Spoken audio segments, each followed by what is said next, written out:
Friends, ladies and gentlemen, Christmas for every believer is every day. Every day is supposed to be Christmas Day for every believer in Jesus Christ. Christmas is a believer's celebration of Christ the Savior's first advent. Our Lord Jesus Christ became one of us. He became flesh. He left his throne in heaven to come down to this very, very tiny world. He was not born in a palace, but in a manger. Matthew 8:20 says, "The foxes have holes, the birds in the air have nests, but the Son of Man had nowhere to lay his head." He lived a very humble life as a carpenter's son for 33 years. 3 years of which were spent about his father's business. He was rejected by his own people. He was crucified, he died, and was buried for 3 days. He rose again on the third day from the dead. He ascended into heaven, sitteth on the right hand of God the Father. And he promised to come back the second time for the purpose of judging the living and the dead. We are approaching the biggest celebration in the entire Christendom, the conception of our Lord and Savior Jesus Christ, called the Emmanuel, or God with us. So, on December 25th, 2022, we will actually celebrate the conception of our Lord Jesus Christ in the fallopian tubes of Mary through the power of God, the Holy Spirit. And I'm so delighted, so with my entire family, to talk to you all today, because we will continue to take in more Bible doctrine upon which we can use in our everyday life, which in actuality is Christmas Day. So our Lord's Conception Day is commonly named by the entire Christian world now as Christmas Day. But first of all, if you are a believer in the Lord Jesus Christ this day with Bible doctrine, every day is Christmas Day for you. If you are a believer in Jesus Christ, Christmas should be a significant celebration to you. But it's no different from any other day, because on Christmas Day was the day Jesus Christ became your Savior. Billions and billions and billions of years ago, God had you personally in mind. You were in His plan. And He didn't plan one day, one night, a year for you to have Christmas. He planned for you to have Christmas every day. Now, everybody knows the meaning of Christmas. Christmas to everybody, most especially believers in the Lord Jesus Christ, is happiness and joy and being merry and exchanging gifts. And a lot of family Christmas trees are about as relaxed as a picnic gathering for that very reason.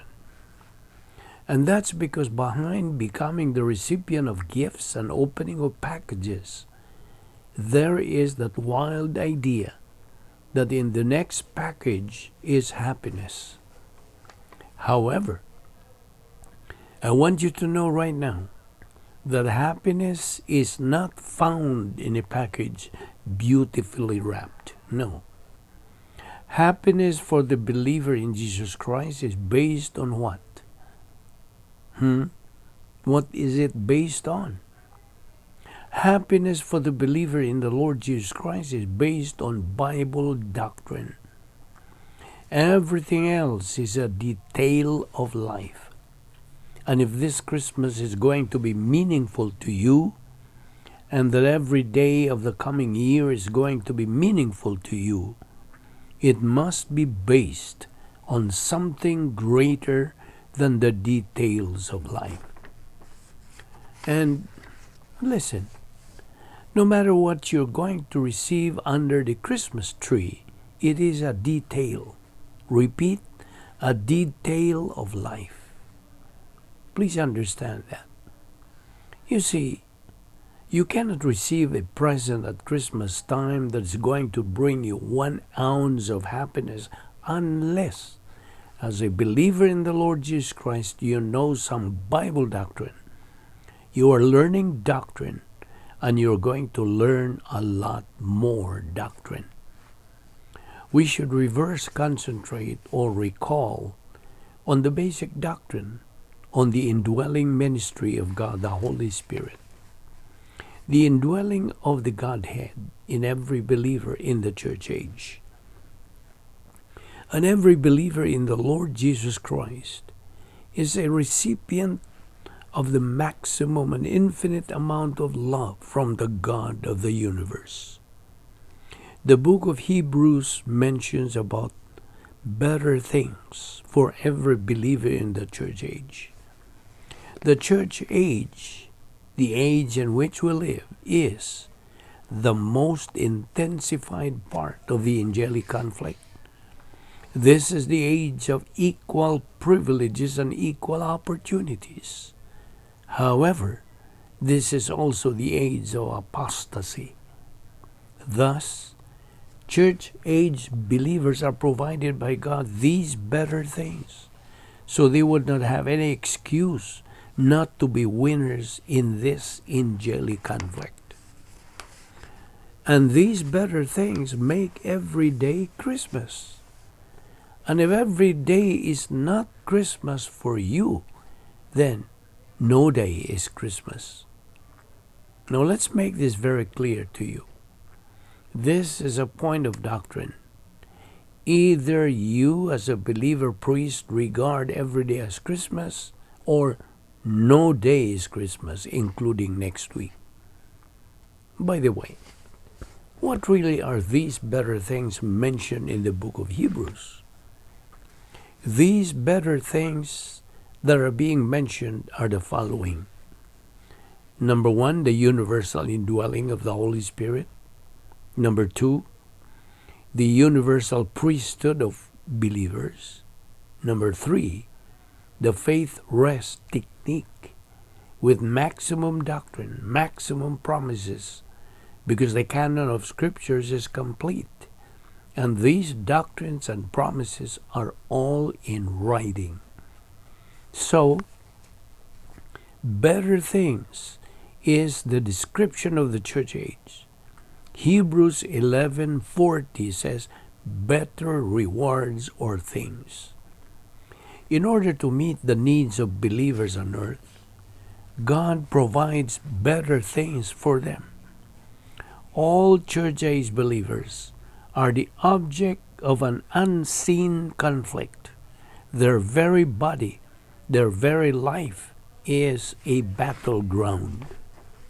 That means, as a believer, daily in your life, you're going to be facing unseen dangers, unseen problems. But why? The answer is because you are the target daily in your life. And therefore, daily in your life, God provides. He provides by keeping you alive. He provides by giving you another day. He provides you one day at a time.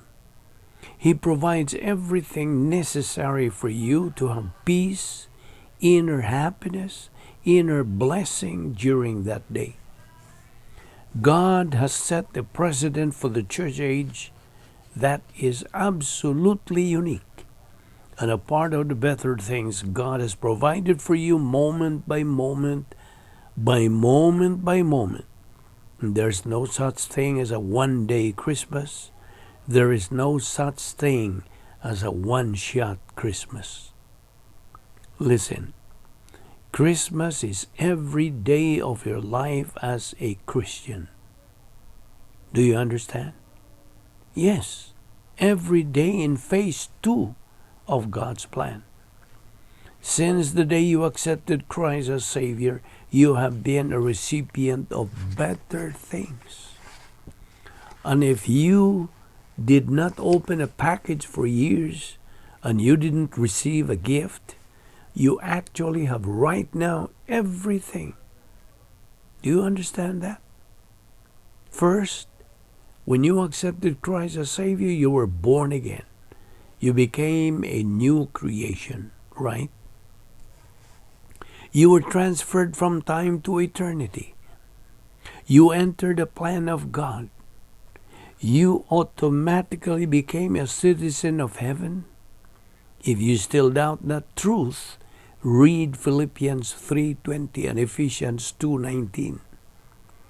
When the Lord Jesus Christ was hanging on the cross, the sins of the whole world were poured on him and were judged. He rejected at the same time human good.